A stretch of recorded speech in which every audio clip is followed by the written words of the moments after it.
Hi, my name is Justin Seibert and I work for Heartland Lake and Land Management, and I'm an aquatic and land specialist. I wanted to get into fisheries ever since I was younger. We always had a 3-acre pond we could walk down to, and I get home from the school bus and go down and fish for bass for a couple hours. My dad always run a couple duck clubs along the Illinois River. My grandpa's run duck clubs, my great-grandpa. So I've always kind of had that management background and enthusiasm, and just working in the outdoors, being exposed to that really made me just want to pursue a career in fisheries.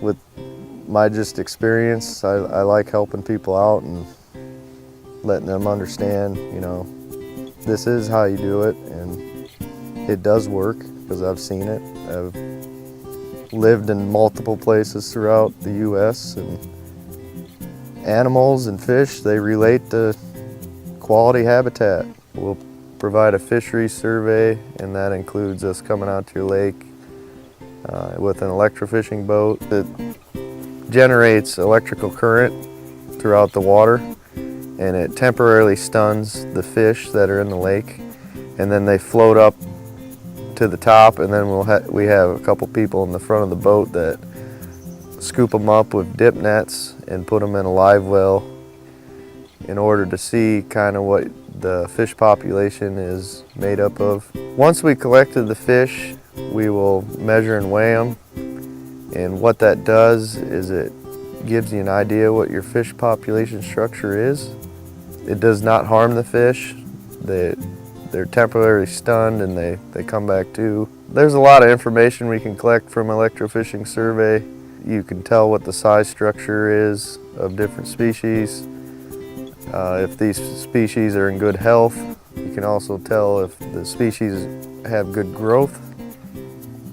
And you can also tell if bluegills are producing little bluegills every year, or they're not. Or you might have to stock bluegills, or you might have to stock bass because they're not producing. And usually when you see something like that, there's something else going on in the lake, such as a lack of habitat or an invasive species within the lake, invasive plant species within the lake. Included with that is an Aquatic Habitat Survey, which will look at different habitat in your lake, such as different woody debris, such as fallen trees, stumps, cedar trees, different aquatic plants. So one of the most common problems in landowners' lakes is an overabundance of non-native plant species, like algae or curly-leaf pondweed. And one of the main reasons why it's so bad is, first of all, most of them are non-native, so they don't provide very good fish habitat or very good invertebrate habitat or anything. We treat invasive species, and not only invasive species, but other native plants can become invasive, and we also can come out to your lake and treat those. Some of the different ways you can improve fish habitat in your lake is you can cut down trees and drop them in your lake. You can also purchase trees or find them somewhere else on your property, such as cedar trees, and put them in your lake. You can also plant native vegetation that promotes a good fishery. And you can also put in artificial habitat into your lake. Providing high quality habitat in your lake provides your fish with areas they can hide from predators.